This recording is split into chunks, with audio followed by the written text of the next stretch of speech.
It was all about having conviction in who I was and the work that I put in. I was never necessarily a rah-rah guy, Ben. It was watch me work. Watch me work. And for me, it was finding what would allow me to do it. It was the prep and it was the mental game and being able to commit to the process day in, day out. And what I realized was I wasn't 6'5", I didn't throw 100. But you were going to come out there and you were going to feel like I threw 100. I was going to come in and I had the mentality that it was my mound. And every time that I would step on the mound, right, I had to take on this persona that was that 100-mile-an-hour guy, but I wasn't. I trusted in my process, I trusted in the work, and I knew that I belonged and deserved to be there. And there's nothing that you can't have other than conviction and resilience as a closer, and I just leaned into it.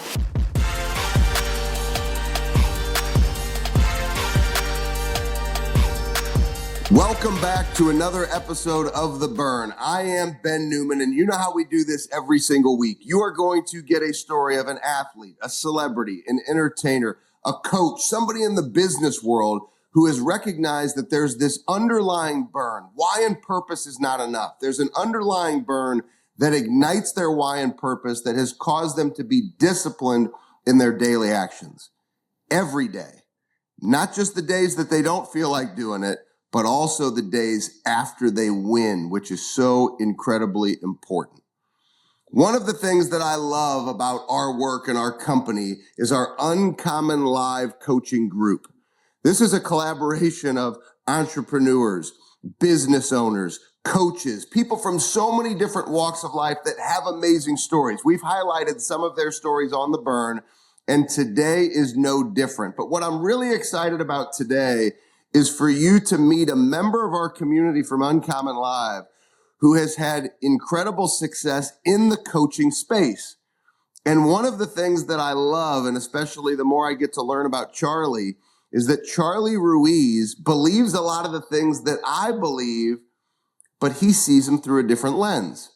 From playing professional baseball, which I did not play, from going and doing some work with some incredible organizations like Coinbase and Google. I've worked with some Fortune 100 and Fortune 10 companies. He's done it as well. And so you get to hear different perspective, but in the coaching space. And so it's always fun when we could bring somebody from our community who's doing incredible things as a coach, who is a former athlete. So you know we're going to talk about discipline.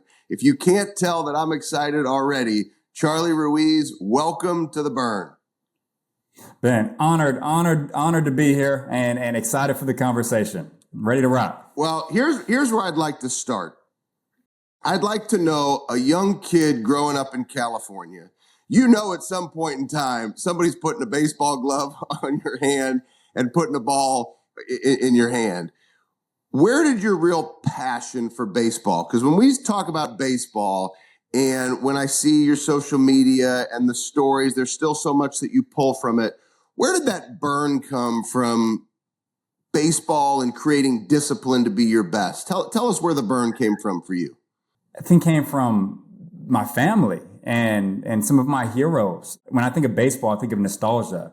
It's a game of story and tradition. And I think of my mother, my father, who were my t-ball coaches, and my godfather, my uncle, my hero, sitting around watching the game and hearing stories about Willie Mays and being integrated into what was some of the most prominent times in history, and seeing that baseball was this common ground and a conversation, and just falling in love with how it was a mental game, but then there was also this sense of ownership. And at such a young age, I feel like I started to see that, and I love that part of it. Now, part of your baseball career, which I think is really, really unique, when you say ownership, you know, for all of us, we reach a point in time when we face an obstacle. And that obstacle may cause some people to quit. It causes other people to say, I'm going to adjust and find a way.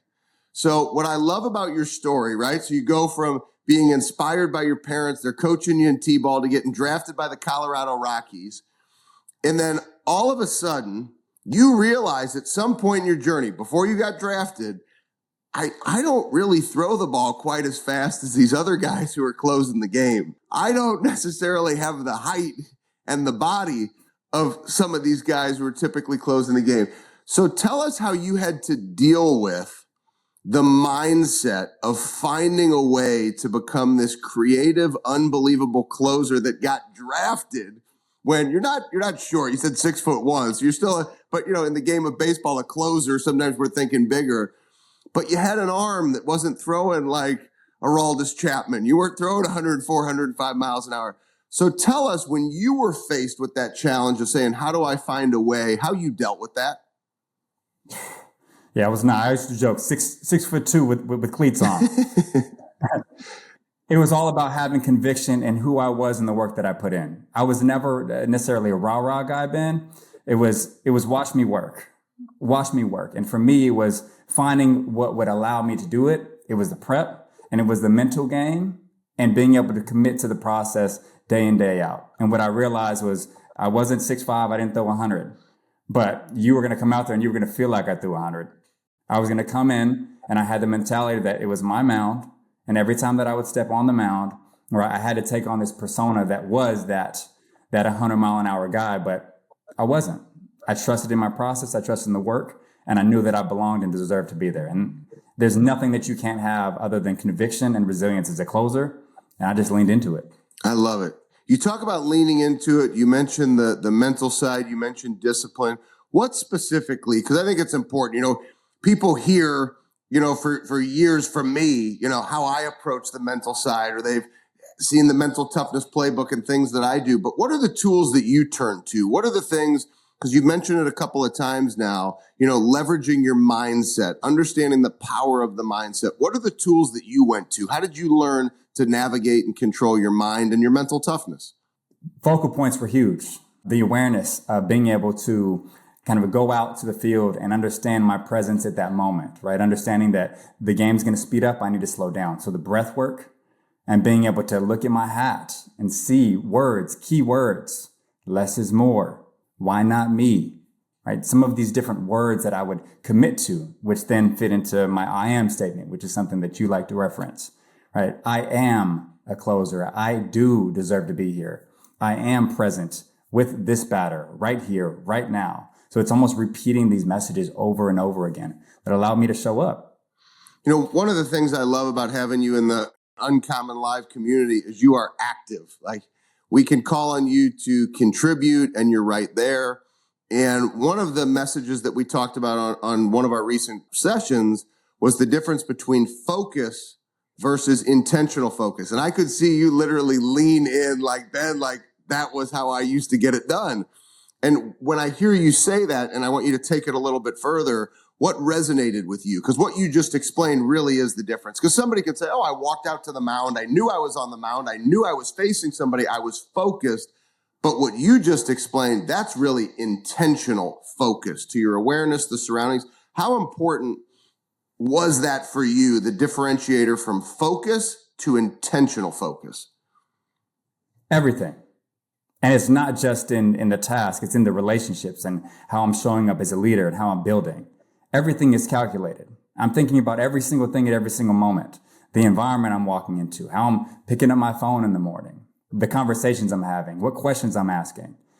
If I'm being intentional, I look back, and I think the reason where it came from, someone had asked me, what are you telling 20-year-old Charlie who just signed a professional contract? I didn't have an answer. I wish I had one. So writing it down and getting involved in the intentional actions and steps, I realized how important that was for me at the moment. And I started looking at some old books, and I was writing. I did have some notes. And it's because I was intentionally moving and thinking about how I was showing up. And intentional action as a leader, again, I think it's everything. Now, for you, having success playing the game of baseball, finding passion, finding discipline in the game of baseball, I mentioned a first transition that you had, which was the transition of recognizing that for you, you weren't as tall, you weren't as big, you didn't throw as fast. But transition also took place with the game of baseball, which for all athletes at some point in time, they're going to have to hang up the cleats and transition. You've made a point in your coaching work, and it's what you've specifically done with the Coinbases and Starbucks and Google and all these massive corporations, and in the consulting work that you've done that really helped you build the principles of CLR Connection, your coaching company. Talk to me about, because I think it's really powerful, your concept of really leveraging growth through your transitions that you experience. And you had to do that through the game of baseball. Yes. That identity shift, right? You do commit something, you give your heart to something for 20 years, 20 plus years. And then to be able to transition and re-find yourself is really difficult. So really finding out, and what I work with individuals on, group and team, is what are we really after? What are those characteristics of what you enjoyed doing in that previous world? And how can we lean into those strengths? Ben, baseball is a long and slow game, pitch clock or not. But there's a lot of time to develop relationships and understand people's stories. And the game brought that to me, and I didn't realize it. So being able to realize how important the community was and building those relationships, that's what I love more about the game. So that's what I encourage other people to do. It's like, as you're transitioning, what about what you were doing that you were good at, that you loved? How can we find that again and really explore it, not just follow what other people are telling us we need to do? Let's align with what we want, who we are, and then let's create intentional action about that. And then you reach a point, right? So you get people to that transition. And then sometimes you coaching and consulting people through transition, you, Charlie, have to go through transition again. And that's how you were able to build and develop the strategies and the things that you love in your business. Now, I know you're passionate about your clients. I know you're passionate about your work, but I want to talk about another passion. And I think this is maybe the most important passion. And so you are going to, later today, your oldest daughter's preschool graduation. And while we were cutting up, having a good time before we hit record, you were joking about crying because you know I'm an emotional dude. So I'd be crying right there with you. You know, Kennedy had recent stuff here at school and some recognition. I was crying. And so we are those girl dads that are not afraid to shed a tear. When you talk about your girls, and even when I see it on your story, throwing baseballs in the backyard, like there's a difference in your energy when I hear or see you with your girls, and then when you mention it today. So what part of your burn is now those two baby girls?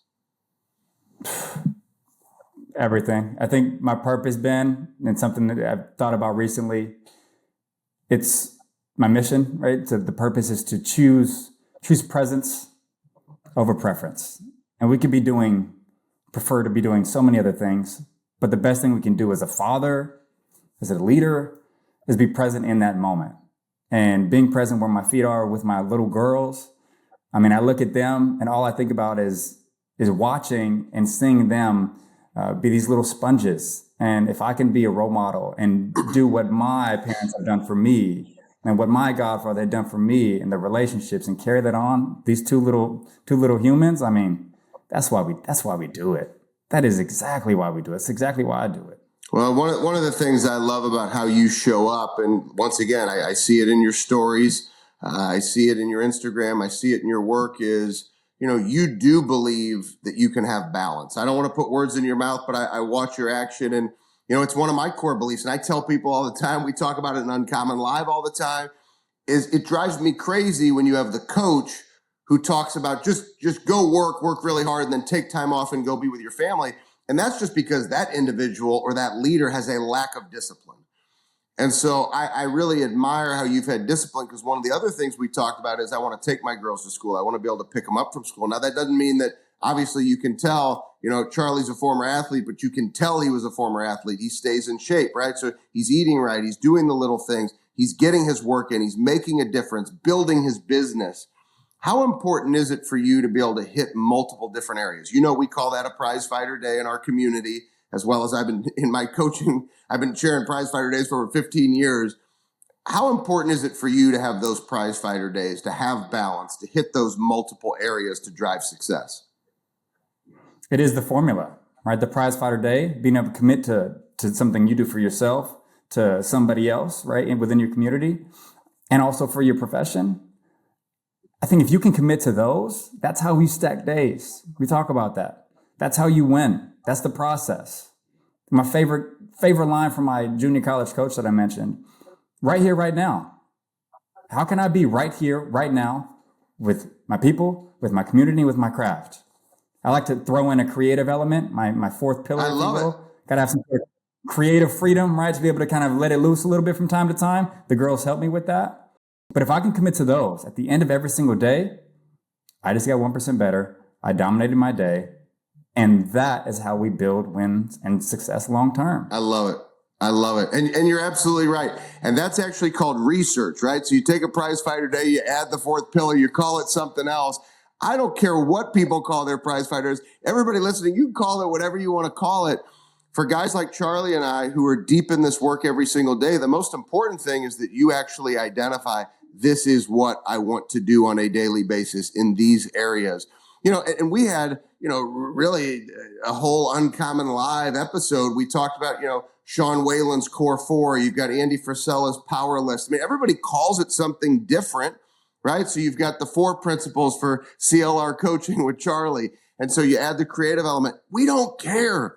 We just want you to take action. And Charlie, I appreciate you being an example for our community. It's iron sharpens iron. You being an example of doing things the right way. And I just really appreciate you being an example for all of our followers that you can go to the preschool graduation. You can take your girls to school. You can pick them up. You can spend time with them, and you can be successful in your work every day. So Charlie Ruiz, brother, this has been fantastic. We got to get you to preschool graduation. Thank you so much for joining us on The Burn. Yeah, thank you. Honored. Thank you so much. Thank you so much. How can people stay in touch with you, Charlie? The social world, you can follow me, Charles L. Ruiz. It's simply my name, the L in the middle. And then also the website, reach out, right? CLRconnection.com, right? Connecting leaders to actions on who they are and what they do. And we'll make sure that we drop everything in the show notes as well. And, you know, for each and every single one of you watching, this is why we bring you different episodes, different amazing stories of individuals every single week, because everybody's story is different. Everybody's journey is different. But you, just like Charlie specializes in, you may have that transition in your life where that burn might be more important than ever. And maybe that burn changes over time. You've heard Charlie's has changed over time a little bit. That burn can change, but that burn will always be the difference when you connect to it, to ignite that why and purpose and drive that discipline to win at your highest level. Thank you so much for joining us on The Burn, and we'll see you next week.